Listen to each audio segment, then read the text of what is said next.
I'm inundated with people saying to me on the quiet, I can't sell this £1 million house that I've developed, because that part of the market is just on its knees. Founder of Proponomics, founder of the Boardroom Club, one of the most prolific property market analysts. I mentioned the name Gary Stevenson. He's become quite vocal in the public domain. Landlords have never had a great reputation, and more though, the landlord bashing has become pretty significant. Well, they're buying properties and they're taking them out the market for other people.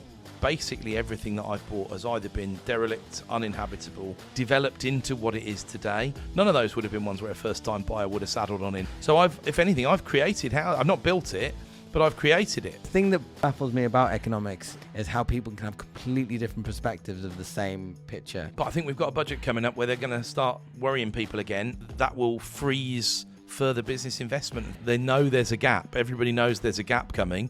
Nobody knows how big the gap is, but it's actually nowhere near as bad as they're talking about in the press. But we're not going in the right direction at the moment.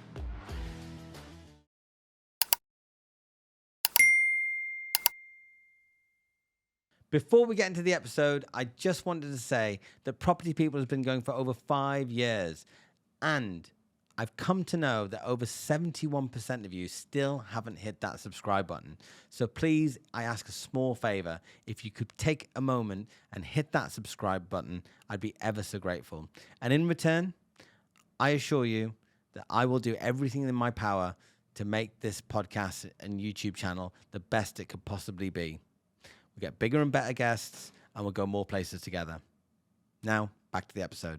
Hello, everybody, and welcome to another episode of Property People. I am joined today by Mr. Adam Lawrence. How are you today, Adam? I'm well, thank you, Sam. Thanks for having me. Good. I'm very happy to have you here because I've been trying to get to have this chat with you for nearly a year or so. I think it's going on something like that, yeah. So I'm finally very, very pleased that we finally made it happen because you are possibly one of the smartest people in the property world, the Oracle of Solihull. Well, America's got their own version, so we need to have our UK version. Yeah, a bit watered down, the UK version, but there we go. There we go. Incredible achievements you've had as well. So you're the founder of Proponomics, co-founder of the Boardroom Club, one of the most prolific property market analysts.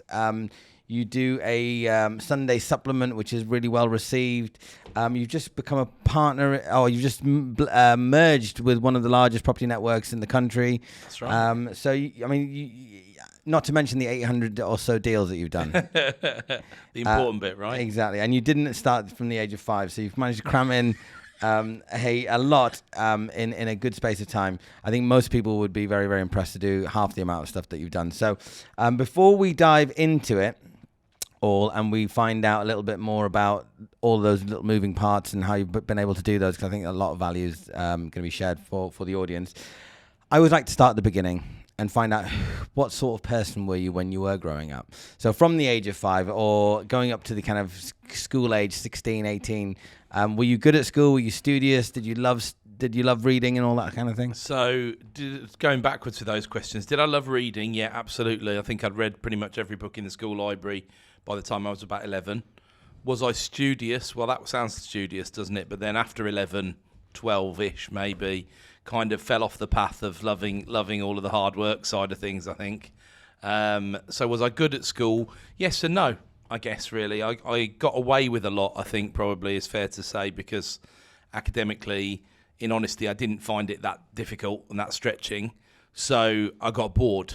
I think that probably is a fair estimate. And when other exciting things in life came along, like they do in your teenage years, I certainly strayed off the path of trying too hard. Probably didn't put enough effort in. In fact, certainly didn't put enough effort in around GCSE, A-level and degree. Did you find it too easy? It was almost that, but like boredom? It sounds a bit... I mean, I'm lucky in that I'm good at retaining information. So I would listen. I wouldn't be disruptive in class. I would listen in class, but then I would find 3 minutes at the end of class to do my homework, and it was done. So there wasn't any. So I had a pretty easy life outside of school. When I did my A-levels, I only did 3 A-levels plus general studies, which frankly wasn't enough. I really should have done at least 4. And then at degree level, I kind of, when I lost the structure of the classroom side of things, I just didn't go to many lectures. I'm not proud to say, but I didn't. I went to about half a dozen lectures in about 3 years. Didn't do anywhere near enough work. Read things like the Bluffer's Guide the night before my final exams and stuff like that. I was that guy. Yeah, I know. And got my just desserts at university. Well, in a way, I mean, I probably should have failed, to be honest, but I got a 2-2. But it was a fair cop, to be honest with you. It was a fair cop. Yeah, look, at the end of the day, at least you got a degree. Many don't. And my curiosity is more around the fact that... Well, what did you study at university? Philosophy, politics, economics. Philosophy, politics. And what did you study at A-level? So maths, further maths, and economics. I mean, math and further maths is already pretty tricky stuff. So just to get through it. I think, again, where I'm lucky, math side of numbers, I think and see in numbers, really. So it wasn't in any way problematic, I'm sorry to say. It was just a piece of cake for me. And so out of all of those things, then you did philosophy, politics, and economics. Yeah. And I can see actually now how that's possibly helped mold some of the stuff that you're doing in today's online kind of persona that you've built and the businesses that you're running. Yeah, I've got a genuine interest, I think. I mean, I really wasn't that interested in politics at university, I'm sorry to say. So I dropped that side of things after year one. Philosophy will always be interesting. And there's kind of a mathematical side, which is more the logic side of things, which I, again, similar to maths, I had a talent for. But it's very, very interesting on the more ethereal side of things. And, philosophy is all around us. It's a fascinating subject. And then economics always fascinated me because how markets work, essentially, or don't work, as the case may be, was the thing that really piqued my interest. So I was interested in macro. I was interested in the micro side of things.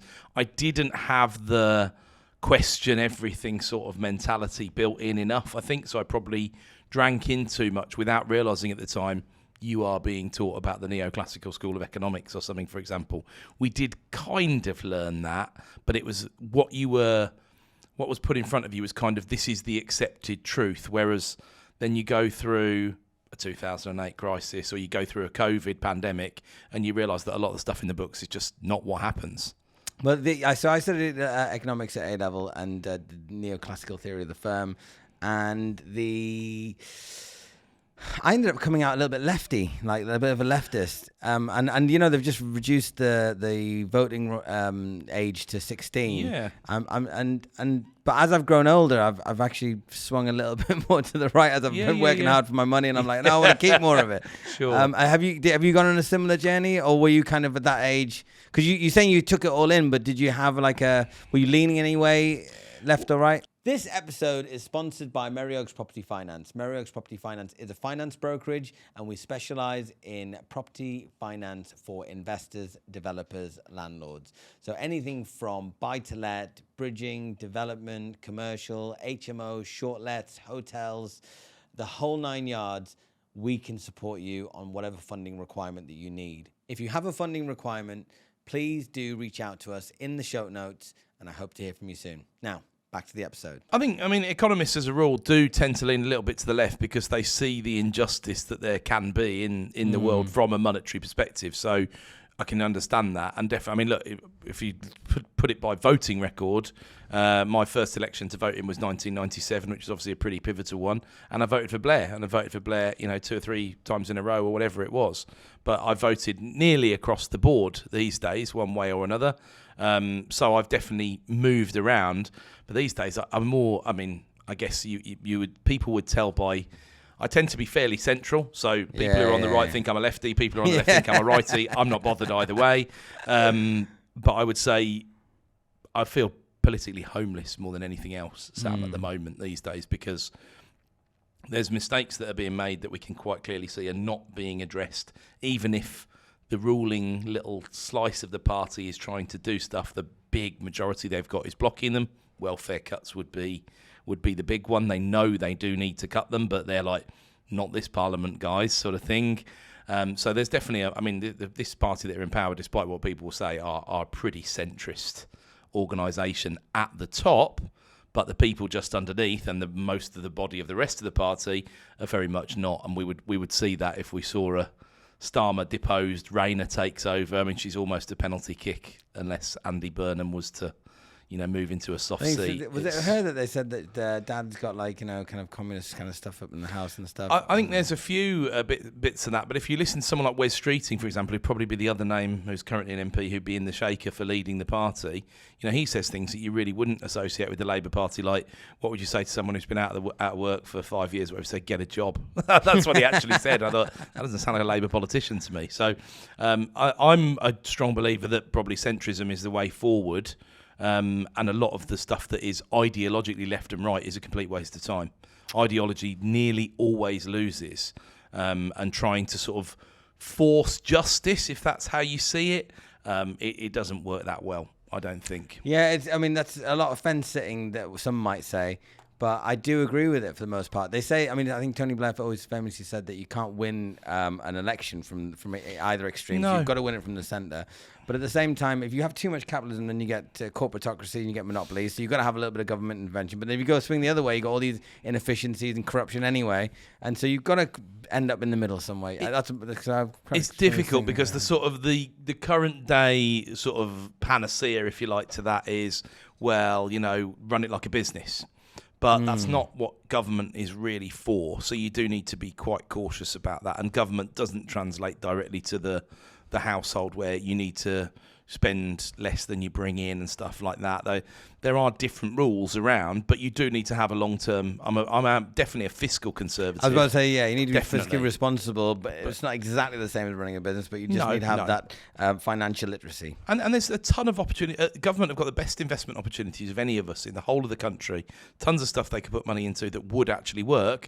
The problem is they end up putting stuff into projects like HS2, let's say, where you can't do a proper analysis because you're going to go over time, you're going to go over budget. You've got a track record as long as your arm of, average government project is 66% over budget and 75% over time. So if you factored that in at the beginning, would you have still said yes to it? And of course, the whole argument underneath it has changed as we've gone along. So that's just one example, isn't it? Technology changes. I think that's trying to, what's it called? Cloud out the sky or something as well. 50 million a year. I'm all for a bit of global warming. I've enjoyed the summer so far. But again, that's another controversial topic. It is slightly controversial. I'm fairly controversial on that myself in terms of where the UK actually sit, whereas I'm not a big fan. I've become less and less of a big fan of the phrase global warming because ultimately the UK is not in charge of 99+% of the world. We don't have the influence we used to have. What we really need to concentrate on is what effects will global warming have on the UK climate, and are they good, are they bad? And that in itself, just by suggesting there might be a positive like you did, is enough to get you shot in some places. Yeah. So that's the difficult line of the centre that I like to tread, really, Well, we've gone straight dove into the deep end of the political sphere, and I'm sure we'll come back and touch up on it. But I want to go back to your career as well very quickly. So from university, you've studied, which university did you go to? I went to Oxford. Smart. Well, I got a 2-2, so look at it, double-edged sword, right? Double-edged sword. Very good. And, you come out with Oxford with a 2-2 at the very least. You must have thought, right, I'm going to go and get this great job. And, did you have to get loads of student loans or anything like that at the time? So because of my age, I was the last year where there was no fees. So I was very lucky on that front, but I didn't have any money from home. I didn't sort of come from any money or anything like that. So I had to work, which was deeply frowned upon. At Oxford, you're not supposed to work during term time. I didn't know that. Unless you work in the college somewhere, being a porter or a barman or something like that. Right? So I didn't work during term time, but luckily, Oxford terms are only 8 weeks long. So you're 24 weeks on and 28 weeks off, which I know sounds ridiculous, but that gave me plenty of time to work. So I did work. I just had a bar job. And I had 28 weeks a year to put the hours in to pay for the rent and pay for the lifestyle and all the rest of it. I also, as a little aside, I'd started playing fruit machines and worked out there was a guy who could beat them, who could win on them most times he played them. So I sort of followed him, watched what he was doing, figured out a few things for myself. And so that helped me go through. I left university with a few £1,000 in the bank, thanks to fruit machines. Yeah, and wait, not your typical Oxford University student. Well, yeah. when I was growing up, there was one particular that was called the Cricketers, and there was this machine that always used to pay out, and everyone used to know how to play it. Yeah. Are you talking about just generally fruit machines? Yeah. So it's not like it is these days, because I used to play what are called compensated games. So what appears to be the probability. So say you go high or low on a 1 to 12, which is pretty classic sort of UK fruit machine, and you're on a 2, there's not a 80-90% chance of you winning that. It just depends where the machine's at in its cycle, sort of thing. Yeah, exactly. So the more, if you'd watch someone put 100 quid into a machine that would pay out 75 quid if it was on a bit of a streak or a run, and they'd lost it all, you could be pretty sure. So you keep an eye out, basically. So some of that, but also it was a bit more complex than that, because there are a lot of little tells on certain machines, and the way the reels span, the numbers that span in, different colours of things, different ways. There was the occasional one where the program was faulty in a way, so you could. I remember one where every £21 you put in, you were guaranteed a jackpot if you knew what you were doing, and the jackpot was £25. So then it became a game of, okay, that's only £4. So how quickly can you get through that cycle? So then you worked out how to sort of stick the machine. It was quite fun. It was quite a fun thing to do as a bit of a hobby, I suppose, which also brought a few quid in. Yeah, and I think that when you do as much business and as much deals and then trading and everything as you've done, it's kind of almost gamifying everything. I think that's a fair comment. Yeah, I've definitely done that. You know, I started playing cards. Real bad timing. I started playing poker around the time of my final exams, which is another one of the reasons why I had to read some of the Bluffers' guides and things like that. And I turned like $50 into 1,600 on an early version of online poker. But then I thought, that's great. I must be one of the finest players in the world. I'm just going to play poker for a living. And that's an interesting sphere, because that was like 2000. And that world has moved on an awful lot these days. But, I mean, you really were looked at as a bit of a pariah if anybody suggested you'd be a professional gambler, especially in the UK, around that sort of time. That's sort of moved on quite a lot. But then tech and bookmakers and tax everything else has moved on quite a lot as well, you know. So, yeah, it definitely didn't come out of Oxford, maybe the kind of conventional... No, I'd say, to be honest, I didn't have a clear path. I thought I wanted to go into investment banking.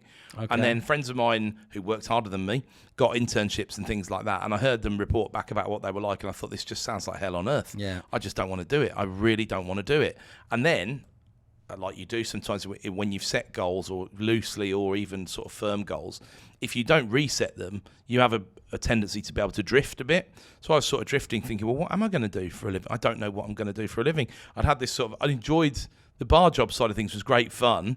The wages were absolutely horrific in those days, because minimum wage was only just a few years in. I think tips. I started. Now, I used to be really good at getting tips. Because you've got social skills. Mm. Do you feel that they came naturally to you, or do you think that you've honed them from working in the bar?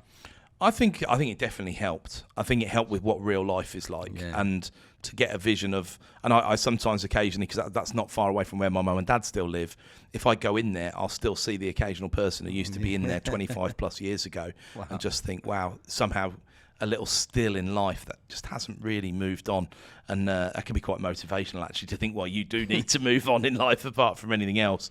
So it definitely taught me a lot. It taught me more confidence in talking to people, strangers, working out how to interact off other people, sort of thing. I think it's harder to, not that there was like tons of conflict where I worked, but there was the occasional bit of argy-bargy or whatever, and you learn how to de-escalate things. And I think quite often men are not that helpful in those situations, because some of your natural response can be testosterone driven, if you like, and that doesn't necessarily help to de-escalate a situation, but definitely helped with a whole variety of other things. And great fun, great but terrible unsustainable lifestyle that came along with it, really. Only to be done whilst you're young. Absolutely. And then how did you get into property? So how, going from there to property, what was that leap like? Yes, there's quite a long gap really before that happened. I mean, we did buy, when I say we, that was my brother and I. He worked in the same pub as me, because I got him a job. So I'd finished university, gone and tried to live in Nottingham for a year with my girlfriend at the time. That fell apart, so I came back home. And so my brother just had his 18th birthday, so I got him a job in the pub as well alongside me, and we negotiated to buy a house over the bar with someone who was a mortgage advisor, actually, interestingly enough. And those were the old days of, obviously we were super, super green, and he just said, I'll sell it to you. You can even have a discount if you let me write the mortgage for you. So I thought he must have had a pretty good proc fee on the go, mustn't he, in those days. So we said yes. We agreed to buy this house at 125k. Nice. But my brother was earning £3.63 an hour at the time, and I was earning about £4.11. Early 2000. Early 2000. Yeah. So I had the ability to go and raise a graduate loan. Barclays were offering graduate loans at the time, up to £10,000. So I went and got that. Didn't have any money to speak of. And my brother, who had been very, very pecunious all throughout his childhood, saved and saved and saved. He had some money saved up. So we put it together, came up with the deposit. We didn't know what he'd said to the Bank of Scotland or whoever it was. It was the old self-cert. Not lie to bet, but it was definitely self-cert. Yeah, definitely self-cert. So we got the mortgage. We moved in, happy days. They weren't bothered that the 10 grand had come from in those days, they weren't worried that the 10 grand was a loan from somewhere else. Stuff you couldn't do these days. There's no AML or something. It could have come from a terrorist or a drug lord. It absolutely could have done. It absolutely could have done. You're right. Yeah, well, in a ways it did. It came from Barclays. I'm joking. But yeah, you don't realise, do you, at the time, sort of how fortunate you are in that department. So we bought well. That was about 2001, I think. Yeah. And then I got an opportunity to move to Switzerland 2004.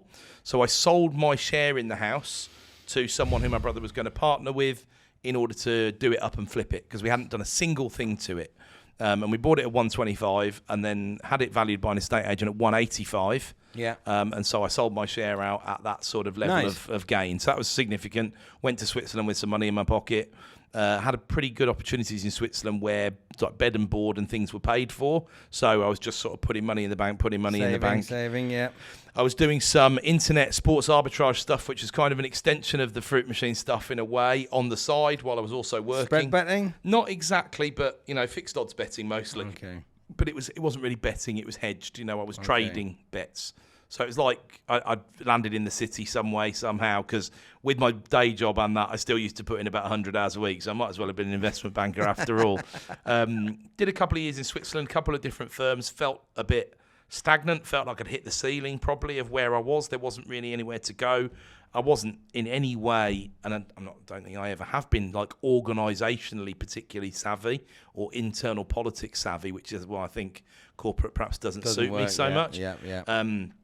So I didn't really know what to do. So I did leave and come back home and extended what I'd been doing on the internet betting side I started to get banned from bookmakers. So we were winning money. So, of course, they didn't like it and we started to get banned. So we started to bet in cash. And I ran a cash betting operation, which again was hedged stuff, arbitrage sort of stuff. I thought it wouldn't go on for that long because it was just too good an opportunity. Went on for about 4 or 5 years. It was never going to be a long-term thing. And then my brother, who I did some, primarily partnered with on that, he decided he was going to go and do a second degree and become a doctor and be a proper contributor to society, because we were done being degenerates by that point. And also, really, the landscape started to change. What I knew couldn't last, didn't last. Betting in cash in those days was not a problem. You could saddle into the bank and pay in £9,000 and they weren't worried. They didn't start asking you 3 million questions and raise red flags about this, that and the other. As that started to change, I thought this is just not sustainable anyway, as any kind of living, if you like, whatever you want to call it. And it seemed to be getting worse, not better. So fast forward a couple of years, I then had a bit of a pivotal moment. What am I going to do? I thought, I'll go and do an MBA, because my CV, if you like, was just all over the place and people couldn't understand. I was absolutely deeply unemployable. And I thought, have I missed out by not working in bigger corporates? Getting a big name on the CV or something. Yeah, my peers by then had done all these sort of quite cool things and they were obviously on big paths upwards. And I started realising what I sort of always knew, but if you are going to make it for yourself, you're not going to have that pathway of you'll probably earn more and more and more until you get to about 55, and then you'll probably start to ebb away a bit if you kind of follow the average income pattern. It's more like that, you've seen that graph, that sort of swirly graph. Absolutely. You understand that, it's the way it is. And I think also one of the dangers, I think, for a lot of those people that have gone on that path is that once they're stuck in it at the age of 30, 40, when they're on very good salaries, to come off it suddenly and try and go your own route, it's just almost impossible, because you can't come off the amount of money you're making. You've got your mortgage and you've got your lifestyle, so it's like golden handcuffs. It becomes golden handcuffs. And then by the time you get to 55, then it starts, because you're like, oh shit, I'm one of the older ones. So it's a chosen path, but it's then what you've invested in, what your lifestyle looks like then, because you've kind of done it all already. If you've had kids, they're maybe probably grown up, etc., etc. You just don't have that level of outgoings or that level of. You're more. I think the older you get, the more settled you get to an extent that, really. So I realised, I thought, I can still have one more pop at this. I was sort of in my early 30s. I'll do an MBA.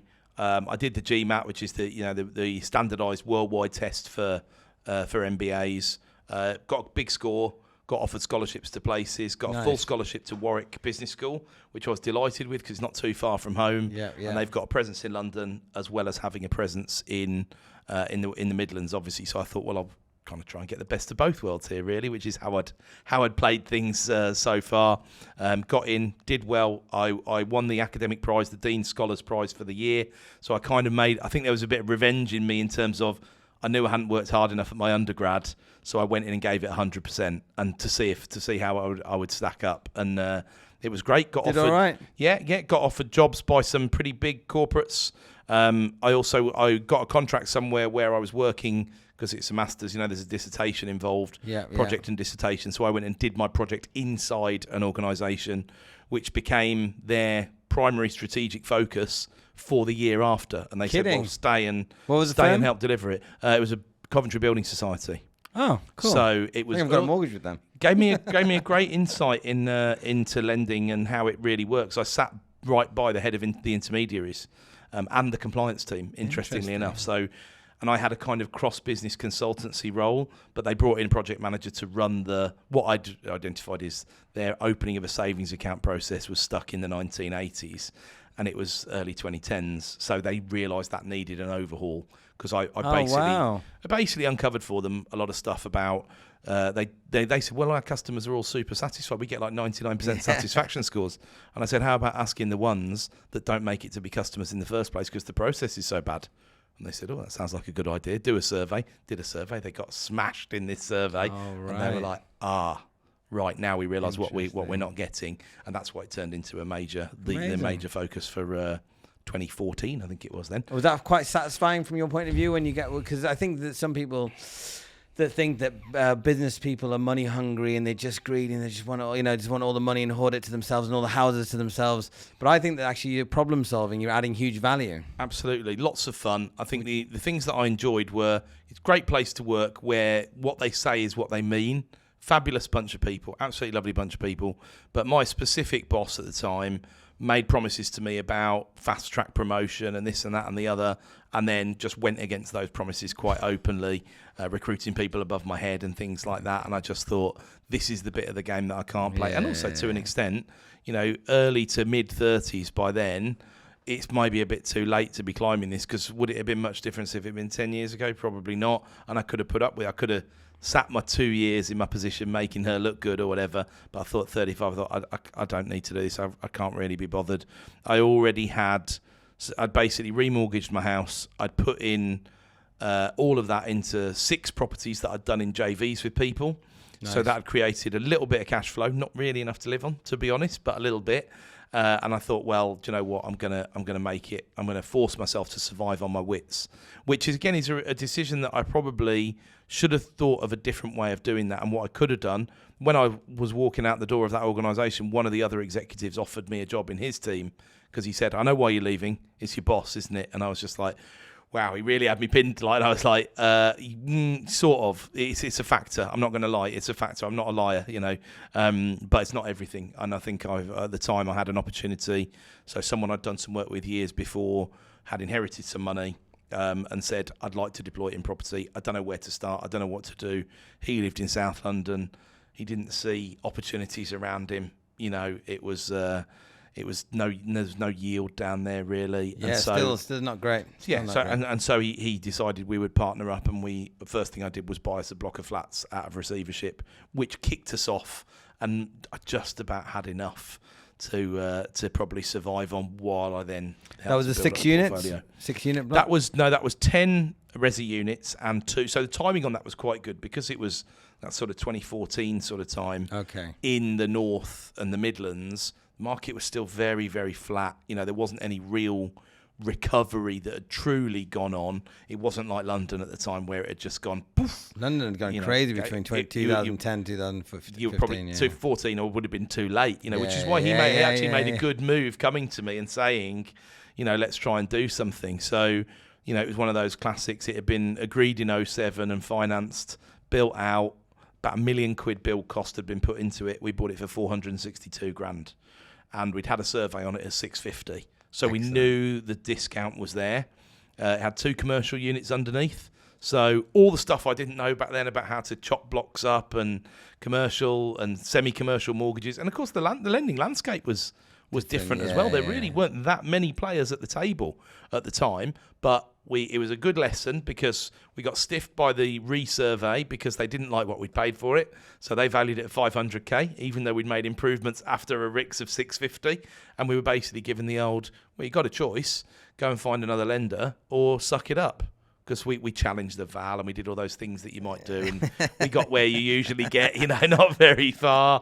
And so we did suck it up, and we just came to an arrangement whereby he would get paid the rest of his money out before we were taking too much money. We just did a bit of a split on the rent. Makes sense. And I'd prepped him for that. I said, this could happen. And he wasn't upset at all because he knew what the true valuation of the block was. Yeah, exactly. He just knew we'd been a value stuffed at the time. opinion of a property is not necessarily exactly what it is. I mean, some of them just come out with 0, and obviously everybody knows it's not 0, but that's just what they have to put on. I'll give you £1 for it then. Yeah, exactly.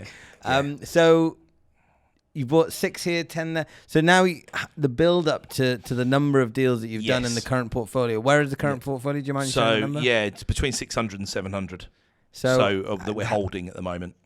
That is quite a significant number by any stretch of the imagination. Yeah. And what was it that made you think, I want to get to that number? Or has it just happened organically a little bit? So the number's never really been the driver for me because, again, a little bit of that, well, where is the goal? People often say to me, like, when's enough and stuff like that. And I'm like, the system works. I'll buy while it makes sense to buy. If it doesn't make sense to buy, I won't buy. That's the way I've always looked at it. So I think I'm not a sitter and doer of nothing. It would drive me mad. My wife knows that. I know that. I know what I am and what I'm not. So sort of selling up and going to the beach or whatever is just not on the vision board really for me. I enjoy what I'm doing. I model myself much more on some of the Warren Buffett be a classic example. He's enjoyed it till 95 and he's now knocking it on the head. Except he's not knocking it on the head. He's not going to knock it on the head. He's around, isn't he? He's around, and that's sort. I don't see anything wrong with that. He enjoys. But I've tried to force a little bit more balance into my life while still knowing I need that to keep me happy. Like you said, the problem solving side, the mentally stimulating side, I would miss that a lot, and I know that. So I don't need to spend 18 months getting bored before I realise I've got to get back in or whatever. I'm very much plugged in, and I enjoy being plugged in, and I get to do some great and fun things, So what's wrong with that? It doesn't sound too bad to me. I've got kids, and I'm very influenced by wanting them to know that hard work gets you places. Absolutely. And it doesn't fall out the sky. And that is, if you ask them at the moment, that's what they'll tell you. Dad works hard, but he makes time for us, and that's that's my idea of great work-life balance. So, that makes sense. Or wrongly. That makes sense. I got a young daughter, and I always you have to otherwise. Because if you love what you do, you'll never work a day in your life, and it's all fun. You gamify it, and it's great, and we can be kids and kind of do that all day. But we also have to be fiscally responsible. We have to be adult responsible and do stuff that's good for our health, good for our well-being, good for our family, and all that. Absolutely. Now, since 2015, let's say, I've started to notice it more. Landlords have never had a great reputation, in the media. Fair. And more, though, the landlord bashing, #landlord bashing, has become pretty significant. When you go out there on these sorts of platforms and stuff, and have been sharing, you've got the likes of Gary Stevenson and all these guys that are going at people and coming from a different angle. Do you get much hatred for having that number of properties? Because you'll hear a bunch of younger people, generally speaking, Gen Zs or whatever, they're saying, like, why do you need more than one property? You don't need more than one property. You're just hoarding, you're just being greedy. I mean, if I was going to bother to defend myself, which I don't really, but in honesty, and this is not an appeal for an OBE or a knighthood or whatever, one of the other classic tropes that you get is, well, they're buying properties and they're taking them out the market for other people. Whereas really, basically everything that I've bought has either been derelict, uninhabitable, non-compliant already with tenants in situ, developed into what it is today. That pretty much covers the universe of what I've done. So none of those would have been ones where a first-time buyer would have saddled on in. I've then sold some of those on to first-time buyers and secondary market movers and things like that. So if anything, I've created I've not built it, but I've created it. So there's more units in play and there's more compliant rentals in place today than if I'd never picked up the pen and decided I was going to get involved in property. So they're wrong, those people, ultimately. You need a functional private rental sector. It serves the purpose. I have many tenants who rent out of choice, and they say that they rent out of choice. So, for example, people who've come out of a messy divorce or something like that, and they said, right, I'd rather rent because I know if the roof goes, you've got to fix it. If the boiler goes, you've got to fix it. And they're quite open and honest about that. And in some areas, I mean, apart from the capital growth side of things, there hasn't been a big, it's so much cheaper to own these days. I've got so much stock in places where people could get mortgages on 3 times their earnings, especially these days where the minimum wage is, full time. I mean, they could easily buy it, and they need a 5% deposit or even less. So the barrier's not really there. It's not really there. The choice is there not to make the sacrifice side of things. And I say that as someone who did make the sacrifice, but also in a time where there's more and more forces out there than ever, with lots of tech and lots of intelligent selling and on your mobile phone, lifting money out of your pocket second by second with contactless transactions and stuff. I was talking to a landlord the other day, and she was saying, used to underwrite a tenant and there'd be a couple of sides on the bank statement. You got a pretty good feel for them, right? And now there's 13 pages, and it's £4, £3, £4, £2, £4, £5, £7, £8. But you just see the bank balance iTunes app and a this and a delivery and then it's nothing, and then the wages come in, and that's it. And if you think, well, there is luxury. I mean, Bank of England look at it this way. Their own stats that they use, right? The discretionary spending for a family in social housing is around about £150 a week. Say that again. Right? Discretionary spending. So spending they don't have to make. Yeah. For a family in social housing is about £150 a week. In the private rental sector, it's about £275 a week. Now, I don't want this to be the whole avocado toast, blah, blah, blah. But that is the analysis that the Bank of England relies upon, right? We all know there's discretionary spending. And look, there's counter arguments. You need to be able to go to the cinema or whatever your poison is. Exactly. And a bit disposable income to do, exactly. And that's what it is, exactly, disposable, right? So then what you choose to do with that is different. And I think the media does a huge disservice to the entire sector, because they make people believe it's not accessible these days, whereas in real terms, houses are cheaper than they've been for 12 years if you adjust for inflation, and they're cheaper than they've been for 22 years if you adjust for the average wage. So I'm not talking about people earning more and having these mega jobs and things like that. 22 years it's been since you could buy. That takes us to 2003. Not an entirely unaffordable time in the market. And I always think about what's the alternative as well. So all these properties that are derelict, all these properties that are not habitable, or they're not up to compliant, they're not safe properties. If you're not going to do it, if you're not incentivized to do it, if there isn't the private rental sector, who is going to do it? And then they'll say, well, the government's going to do it. And I've seen government housing not only in this country, but in other countries as well. And it's rarely the nicest accommodation. So it's like, well, you could do that, but then there's pros and cons with whichever way you do it. And I think that they just sometimes feel that it's easier to bash the landlords, the private, because they can see your face, they can see you talking about it, and then they come after you. And now, obviously, the largest big landlords are going to be the corporate companies and the BTR schemes. Well, this is really interesting, because this is something that I've seen in real time this year really starting to play out, because I'm quite vocal if I don't agree with something. For example, I've never understood BTR as a great investment. And in 2021, I get it. If you're building something that's maybe got 3.5% yield, that's okay. But if 2025, it's not viable, because 30-year bond yield's 5.5%. Right, so why would you bother? And then BTR, you find out that in the real world, it costs you a bit more to run that cinema and that concierge and that gym downstairs, and the BTR investors are not getting the returns they were promised. So that then leaves them with single family homes, which are fine if you're sort of building them around in between Oxford and Cambridge, let's say, and you get sticky families who someone comes in earning 150 grand a year or whatever, and they're still only returning that sort of 3 or 4% mark, or they've got to go into the secondary market. And finally, I'm seeing and being approached with relatively often by people who are looking to deploy huge sums of capital on behalf of investors in the secondary market as well, not just in building to rent. So they found their way around. How do you internationally cope with some of the oldest built stock in the world, right? A different climate that's also changing, mostly wetness being the thing that's changing, and how do you get comfortable with a building that was built 75 years ago, when you haven't got a new build warrant, you haven't got everything that you want in that department. But they're learning to cope with it, and they're coming. And that sort of, you mentioned 2015, that was the beginning of the end, if you like. But that road's now been paved. A lot of the landlords, their spirit has been broken. Their finances might have been broken by the interest rate normalisation, right? Is it Section 21? I think Section 21, that was 2015. Yeah, absolutely. And then, but as you say, it's not just that. It's the vilification side of things. It's the constant I find that compliance. the hardest to take, because I see it on Instagram and these people are just coming out with this stuff. And I'm like, I really, really break my back to really create really nice accommodation. I'm putting in en-suites to make sure that everybody feels that they've got a little bit more luxury and the all design-led and stuff. Yeah. And then it's all build inclusive as well. So I'm taking on the headache of all of that. We don't get much thanks for it. It's if you're involved in HMO at the moment, the new threat, if you like, to that is all the reform chat around HMO equals asylum seeker housing. That's the way that the acronym is now being equalised for people who don't understand the sector at all.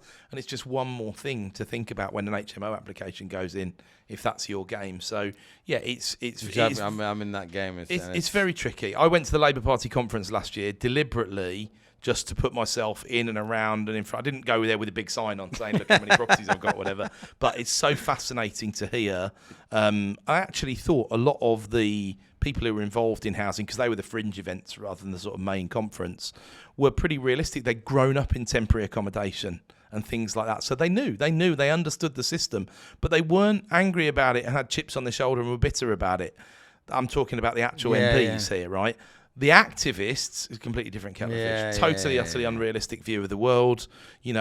Emotionally charged for the most part. Yeah, and why don't we get the same chances and whatever? And look, a lot of that problem the PRS was essentially really, truly created in 1980 when Right to Buy came in. Yeah. Because if you weren't going to, put the supply back, let alone for a growing population, it was always going to be a problem. And that's when the PRS, between then, 2002 and 2015. I think the late 90s buy-to-let came out. Yeah, exactly. Well, yeah, it did, but it took quite a while for the PRS to actually really start growing, because you were still at sort of 2.1 million early 2000s, and then suddenly you were at 5.5 million by 2015, 16, and then it started to ebb and flow and go down a little bit and sideways, and we're probably still there today, but with 4 or 5 more million people in the British Isles. I mean, it's interesting that these things do ebb and flow, and they do kind of expand and contract and stuff. But I just disagree with the vilification of it for the most part.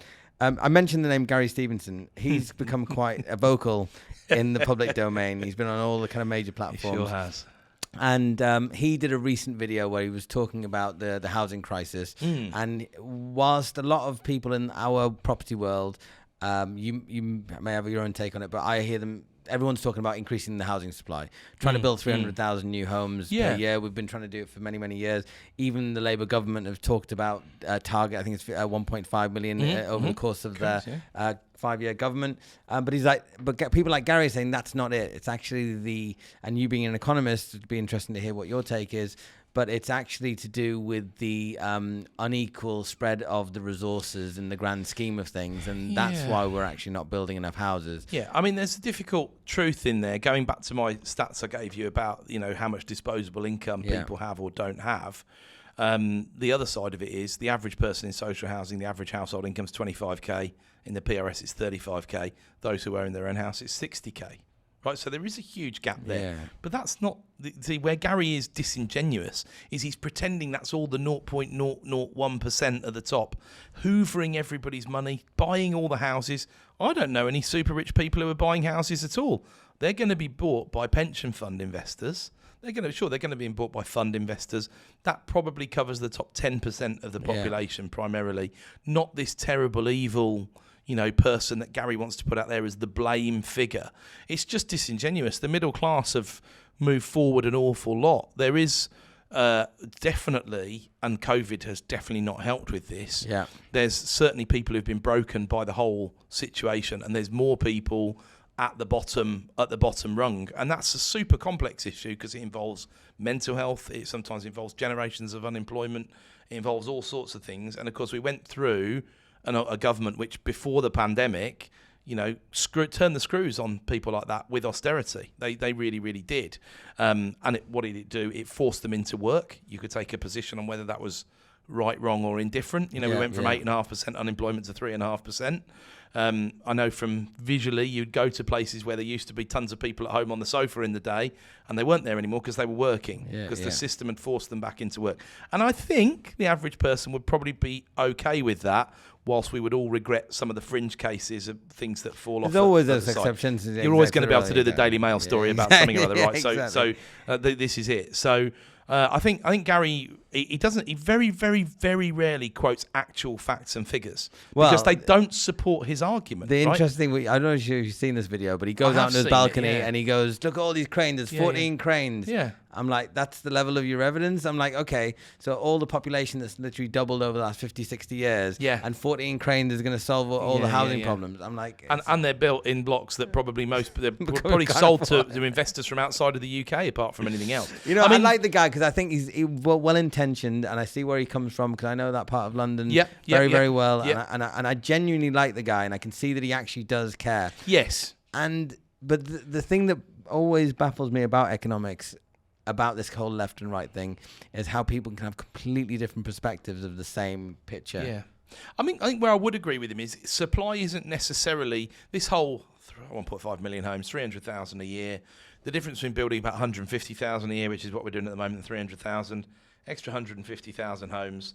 There's 30 million households plus in the UK. So it's a little pebble in the pond. There is that side of it. It is credit availability. It is things like that. But then if you remember, coming up to 2008, what everybody was told was we need to make finance more accessible.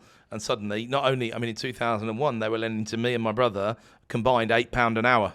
They're talking about it now again, also relaxing the rules as well. So they're doing it, aren't they? They're doing it, but they're not doing it, I don't think, anywhere near to the same extent as we got to. Still, is it the thin end of the wedge, you could say? Yeah, sure. But he's right in that availability of credit is the biggest driver in terms of housing. But also what's gone in the background of his argument that he never addresses is that he probably had some pretty good points in about the middle of 2022. And then we had a giant crash that wasn't a crash because inflation pushed things forward so much, but house prices actually went down for a bit. We had a 15% plus readjustment in the market, which again has made it to the tune that I told you about earlier. He just ignores these things. These are real facts and measured numbers that are measured by... And then if you ever dare mention the ONS or something, he says, well, they just say what they want. They say what the government tells them to do, because he doesn't have a real answer to it. But I do agree he's probably a well-intentioned person, although I deeply disagree with his ideological standpoints. The one thing that, just a final point on this particular chap, I do think there is something in these large corporate companies that somehow manage to get away from paying some taxes. And I understand I think one thing he finds is so simplistic, like, just tax them more. But it's not that simple. Also doesn't raise that much revenue, which is your chief problem. But if they've got a company in Switzerland, that's where the royalties go. Or like, in Bermuda and stuff. And it is a nonsense. Everybody loses, the government, the people, the country loses out by doing all of that. But does that mean you should not use Amazon, not use Deliveroo? One thing he said China wouldn't allow it. He said China wouldn't allow it. And I'm like, is there something as economists, as policymakers, that we can get these American companies or wherever they come from just to put a little, like, water the flowers in this country? All your customers are here. You're taking out. Can you put more in? And they'll say we are putting, because we're creating employment. They're paying the taxes and stuff. But we just need you to water the flowers a little bit more. Yeah, I think this is probably the only good thing about Rachel Reeves putting national insurance up for employers, for businesses, right? Because what it meant is all those who pay some very whacking great salaries, not to that many people, unfortunately, which probably seeds inequality. It doesn't necessarily, but they do create. If you create, look at what's happened in Ireland, in terms of the GDP and all the rest of it, and you don't hear major league issues with Irish inequality. You hear Ireland have got a surplus this year, and they're reinvesting it thanks to what's going on with, they took this money from Apple that they were forced to take by the EU court. They didn't even want to take it, because it's done so many good things for them. So there is a way of extracting. This is one of the other problems of Gary's argument, right? He goes with tax the rich, whereas the real true argument is tax the rich more. as everybody hears this 30% figure thrown around, top 1% of income taxpayers, Yeah. they paid 26.6% of income tax last year. So they're paying tax, right? Non-DOMs, who are almost untouchable anyway, the average one was paying something like £800,000 in VAT. Yeah. Because VAT you can't avoid. But the problem is if you Yeah. whack VAT up, it's regressive, right? Yeah, There's yeah, a lot of yeah, things you could do that would be much more progressive, including rebalancing the council tax system. Because it's very, very nastily regressive in this country, right? it You could is. absolutely do that.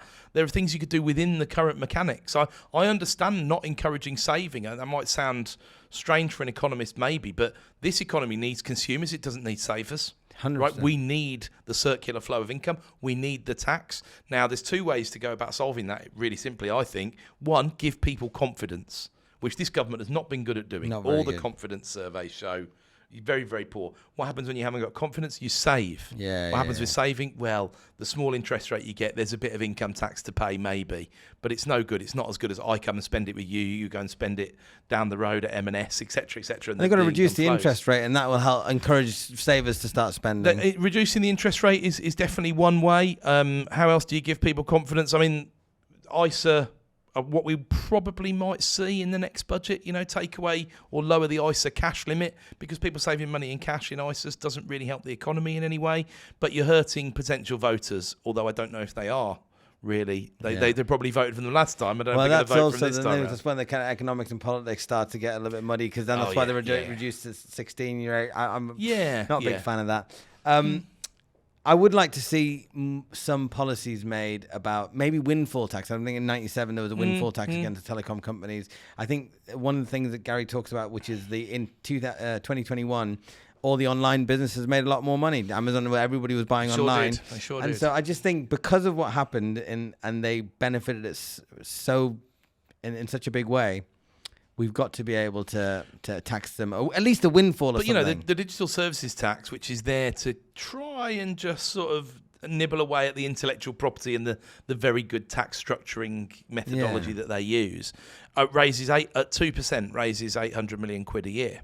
So even if you made it 10%, and 10% of turnover would be a shocking tax to put on anybody, right? But even if you X5'd it, it would be 4 billion quid a year. It's not the sort of, the welfare cuts would have done more. So this is where tax ideology versus tax effectiveness. Whereas if you look at it, every year since 2000, the average income tax rate has sat between 31 and 34%. When Jeremy Hunt went out, the last thing that he did in his last budget was he put income tax down because he put national insurance down. We're currently paying 28%. We're in one of the worst financial situations we've been in apart from 2009, 2010. And we're paying the lowest income tax rate by several percentage points. It's wrong. And that would raise 25 plus billion quid, which could, if you went back into the 32% bracket. And I personally think you should remove national insurance for employees because it's a nonsense, and just make that the tax rate and be honest with people. That's not a bad shout. No, I wouldn't mind a little go at policy if there was ever ever an opportunity. Well, that's part of the reason why I've been kind of saying, hopefully throwing a few seeds your way to say, look, you know what? I'm sure somebody like yourself who thinks along those terms could probably throw out a few ideas, and they'll catch on with the right person or so. And I think that's where we've got to be. And nobody votes for the man who says put income tax up, right? But I would do it slowly. I wouldn't do it all in one go. You've got to play the game within the confines of the game. Gamifying the OBR, right? They look at 5-year forecasts. So you make things that vest within 5 years so that people don't feel it all at once. Which is what I think Labour have done largely, which is why they came up to this 40 billion tax grab at the beginning. So hopefully as they get close to the election, they might start giving concessions back to hopefully win back some of the electorate and say, well, look, we did it the right way. You gamify it. You've got to kind of sequencing. But I think we've got a budget coming up where they're going to start worrying people again, and that will freeze further business investment and things like that, and that's what concerns me. They know there's a gap. Everybody knows there's a gap coming. Nobody knows how big the gap is. Nobody follows the OBR closely enough. It's all out there to be seen if you want it to be. It's actually nowhere near as bad as they're talking about in the press, but we're not going in the right direction at the moment.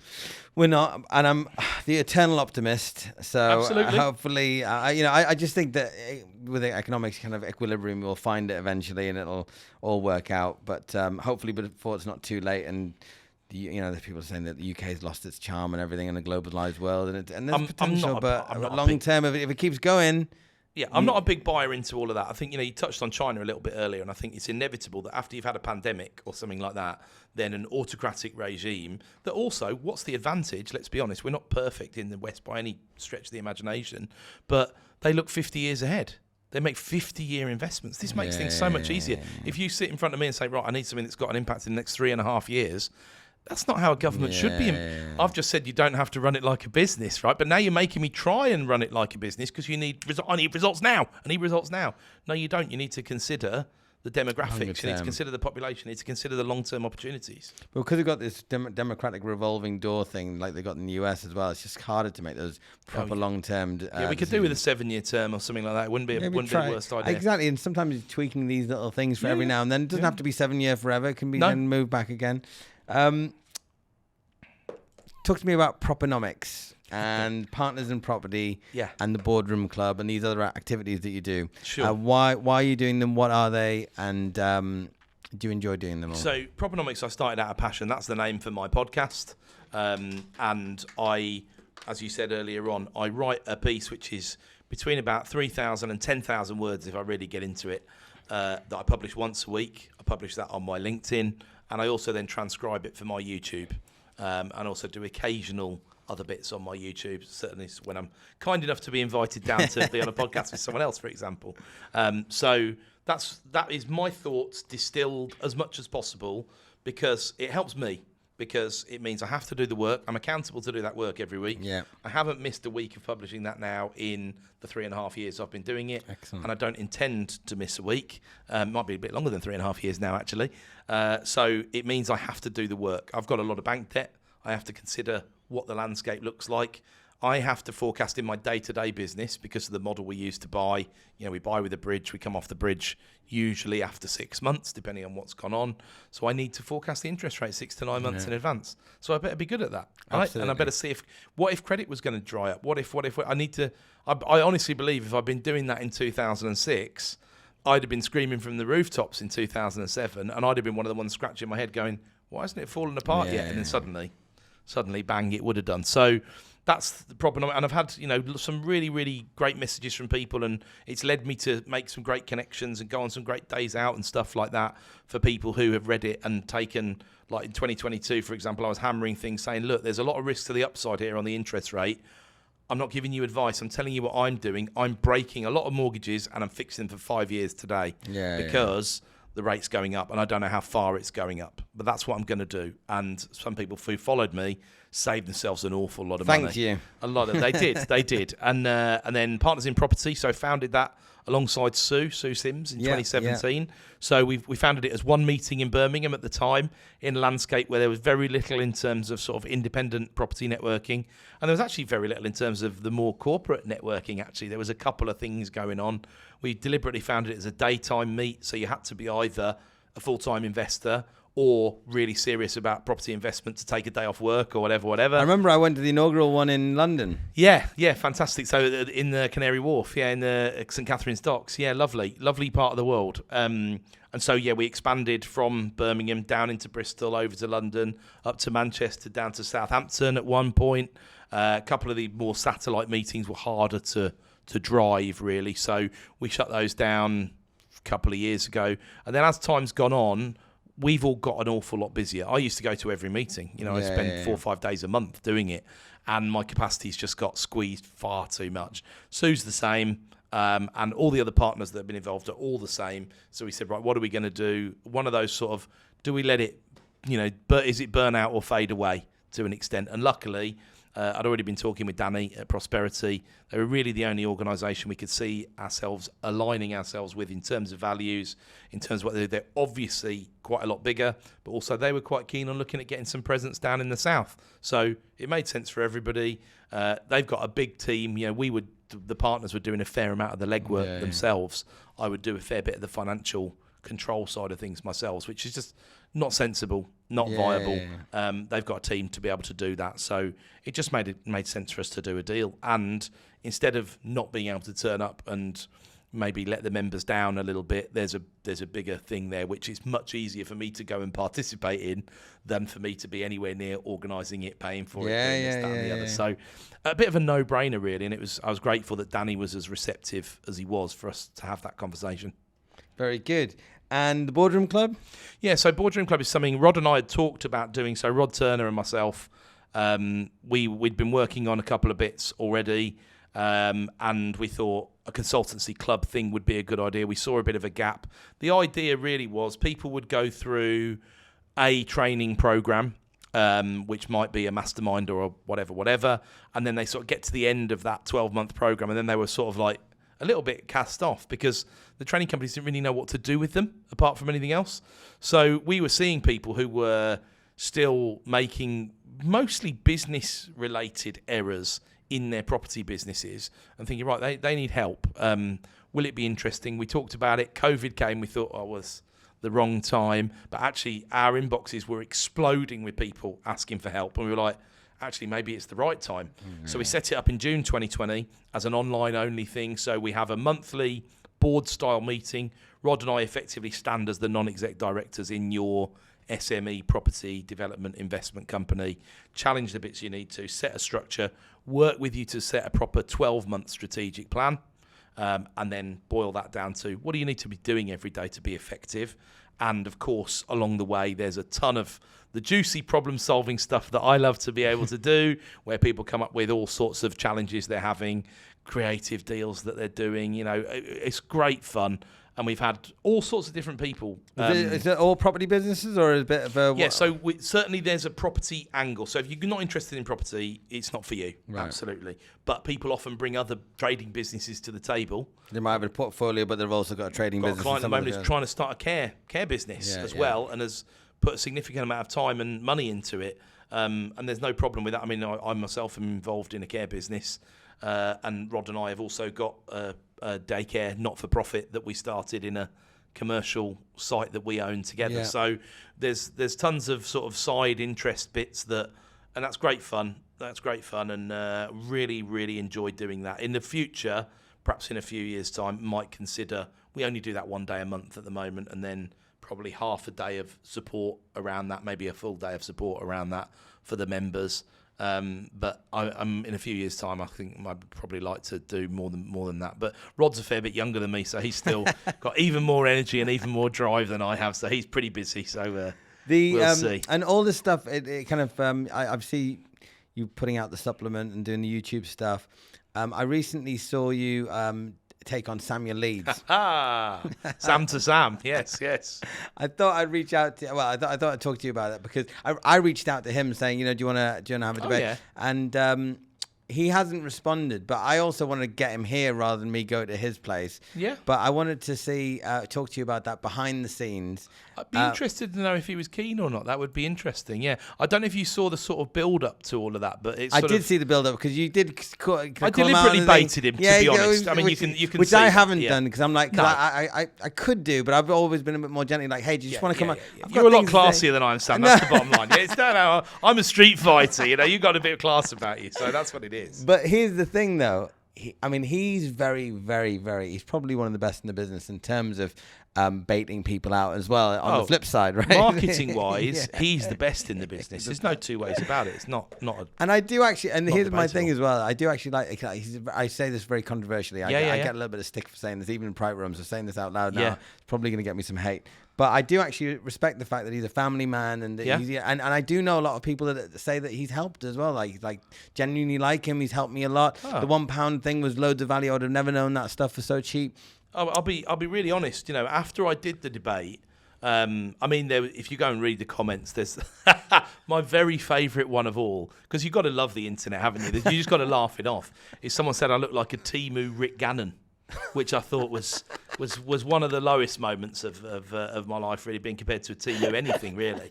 But I did see the funny side of all of that. Good. And I said to Samuel, it's all fun and games, especially the online world. Should I? Because he kind of had a little bit of a go at me because I hadn't ever been to a crash course. Yeah. And I thought, it's a fair point, right? Okay. So I said, I'll go.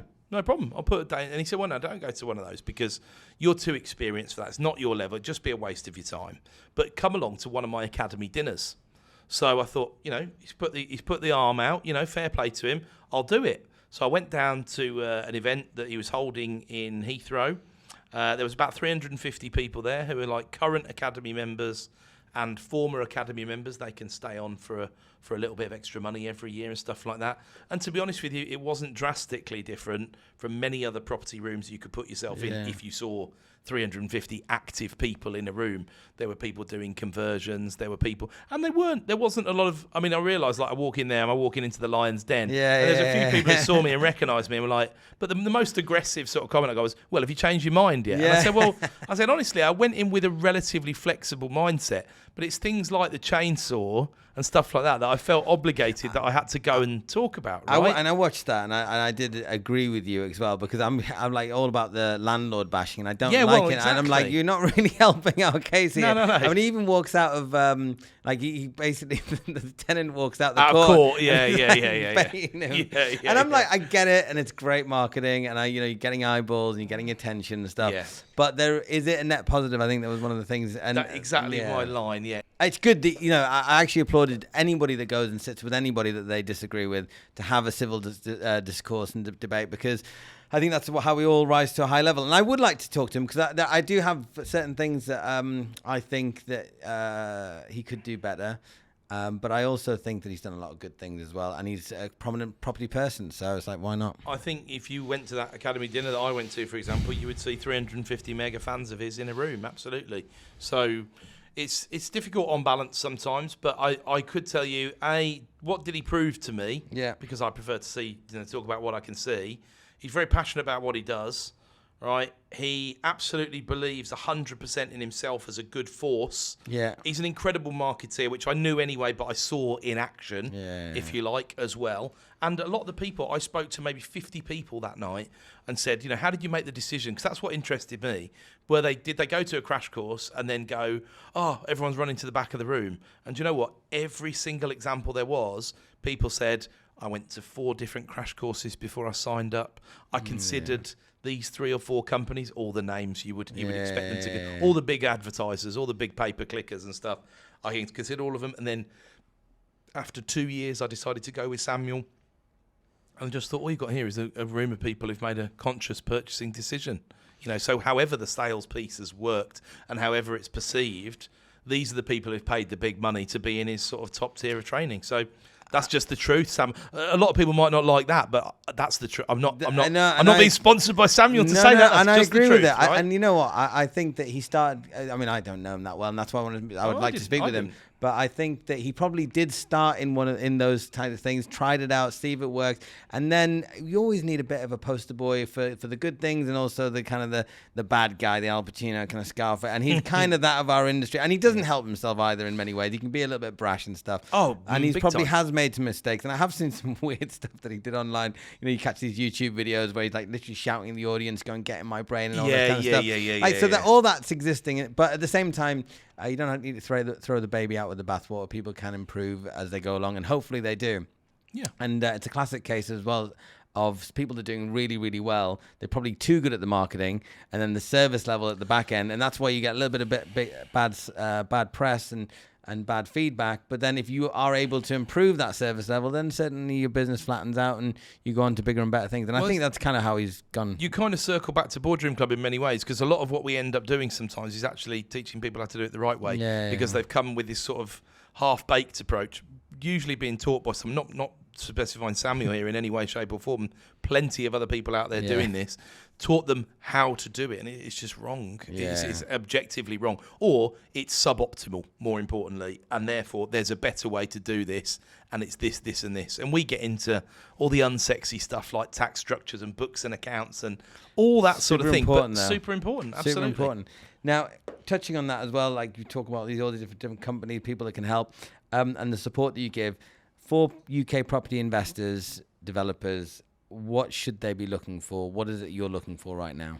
So in terms of opportunities, you Yeah, mean? where's the next buck to be made? Yeah, because development's difficult, isn't it, at the moment? Because you don't really want to develop in low-value areas, but the low-value areas are the ones that are doing really well.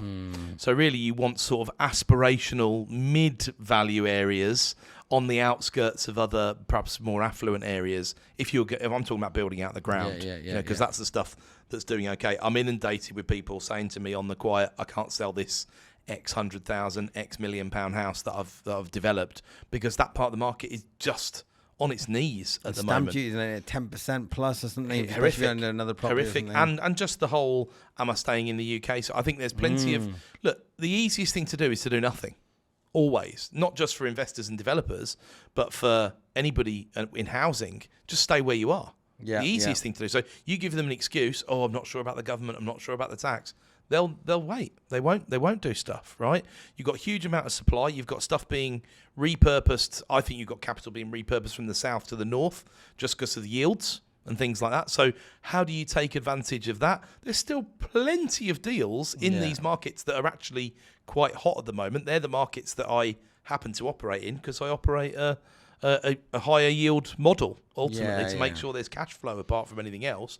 But there's money there and there's capital growth there. So there's not too much not to like in those markets at the moment, but there's plenty of people looking for the exit door, whether it be portfolios, individual units, properties with tenants in situ. And that is, I think, is still going to go like this as we finally see royal assent of renters' rights in September, presuming it is going to be September now, which looks highly likely. It's going to lead even more opportunity. And there's so much on the market in some places. It's pick your money, take your choice. I think you need to be following up on everything that you do. I think it's a common thing that people don't do. They put an offer in. Someone said to me the other day, they said, I put an offer in at this few months. And I've done it myself. You put an offer in 6 months down the line, you see it's transacted at that price or lower. And you think, why didn't you sell it to me? But the answer is they weren't ready at that point in time. And you weren't persistent enough to get the deal. So persistence is huge. I think people need to be a bit savvier about things like limited companies. There's much more value in buying limited companies these days because the stamp duty differential is huge.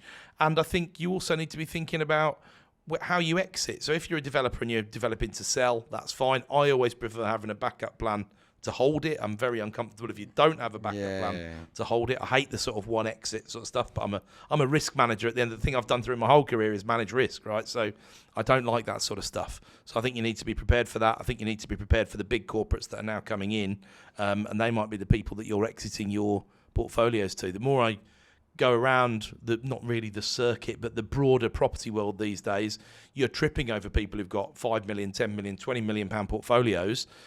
Usually the vast majority which is owned by the bank, to be fair. But if you want to exit at a good price, one of these corporates may well be the answer. So be getting ready for what they want, looking clean and tidy, being cautious but not too cautious about the next investment, being greedy only when others are fearful, as the great man would say. But the Oracle of Solihull would say that, wouldn't he? But yeah, I think that's the best Warren Buffettism that there is, to be honest. I agree. And one of the things that ever since I've been following you has been the yield thing as well. I definitely, especially since 2008 when the interest rate's been so low, it's only going to have been gone one way. That's why I ended up going down the HMO route. Yes. I do find that HMOs, though, are so painful in terms of, I mean, forget about the vilification of kind of what it all stands for, but now also the yield, the gross to net has basically been squeezed from higher interest rates and higher utility bills.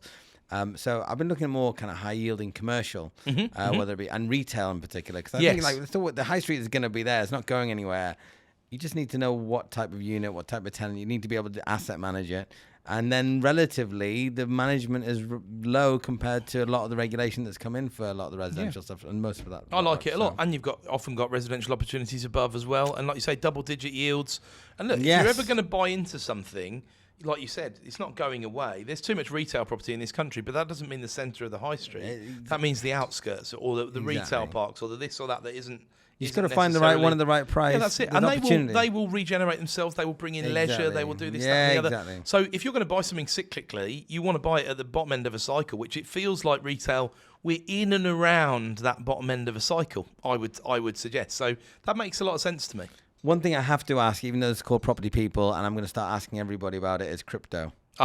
What are your thoughts? Like or loathe? I try and be generally pretty open-minded, but it's not been for me to buy it because I don't see the intrinsic value. I don't see the transactions taking place, and I don't see how we move to a world where transactions are taking place. But there's all sorts of counter arguments to that. It might just be very high ticket transactions that take place in crypto. I mean, it's not a great way to transfer money. And in a world of AML, I cannot reconcile in my mind how AML sits with crypto. It just doesn't seem to work that well, really. Although you could say, well, you can identify every single transaction. So the lack of the intrinsic value thing has always been a problem for me, which is why I've stayed away from it. Is the fiat world being challenged maybe more than it ever has been before? Partially thanks to what Donald Trump, Scott Bessent are doing. Yeah, sure. I don't know where that leaves the US dollar and the USA, to be honest with you, because they've got a huge deficit they can't service unless they're the world's reserve currency. So that's a concern. The idea that the government might be behind it rather than against it is interesting, but making decisions based on the American government of 2025, again, for a long-term play, it doesn't seem to be sensible. Because in 4 years' time, we could be in a completely different place. Less than that now, isn't it? Well, yeah, three and a half to go. Or less. Exactly. Yeah. Who knows where all that will be. It's good because I just right now every day that I wake up I feel like I'm in the future already, whether it be AI, whether it be digital currencies. Yeah. I just feel that we are now completely in a new paradigm, Mm-hmm. and I feel that it is inevitable that we're already in the digital age anyway in terms of tapping. That's it. Yeah. Money's already digital, right? What's going on in the back end? I think that there could be an improved technology. But is blockchain useful? Hell yeah. Exactly. Does that mean Bitcoin is worth $120,000+? I don't see why. You see, that's the problem. There's a lot of useful stuff in there, but I just still see it like tulips are being exchanged to an extent.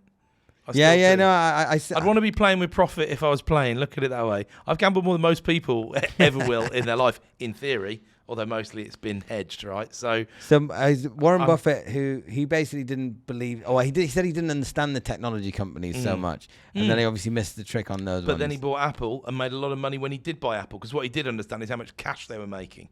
But that was real stuff, wasn't it? He was swayed by a financial argument in the end to buy an awful lot of Apple and rode it up to like 3 trillion market cap or whatever. So it's not that we don't believe in it, it's getting it at the right time. Because there was also that, Bitcoin could be the MySpace or whatever it is of the exactly. .com world. Yeah. And that is also something I'm very conscientious of. Yes. And I do want to stick to property, but I do like to ask people's opinion on that, because at the end of the day, we're all investors. Yeah, and this is the new wave. For sure. What's the best bit of advice that you've ever received? Do as much as you can as early as you can. I think that was probably the best bit of advice I ever received. Not necessarily as in early in life, but as soon as you start on committing yourself to the investment journey, the property journey, whatever, do as much as you can as soon as you can. Very much so, because it's those... Although a lot of my stuff is back-end loaded because we've sort of gone up a bit like the hockey stick to get to the number of units that we've got, it's still, when you look back at those, I bought that 10 years ago, goodness me, that's doing rather well, that is, isn't it? And it's got a 30% mortgage on it or whatever. Right. There's cash there to be taken out, whether it's remortgage, whether it's sale, whether it's whatever. And it's done that most of the hard yards while you've been sleeping. The hard stuff is the rents and the day-to-day management, right? That's what you get paid for. The capital growth stuff is the stuff that, if you just take a breather, can leave that one alone.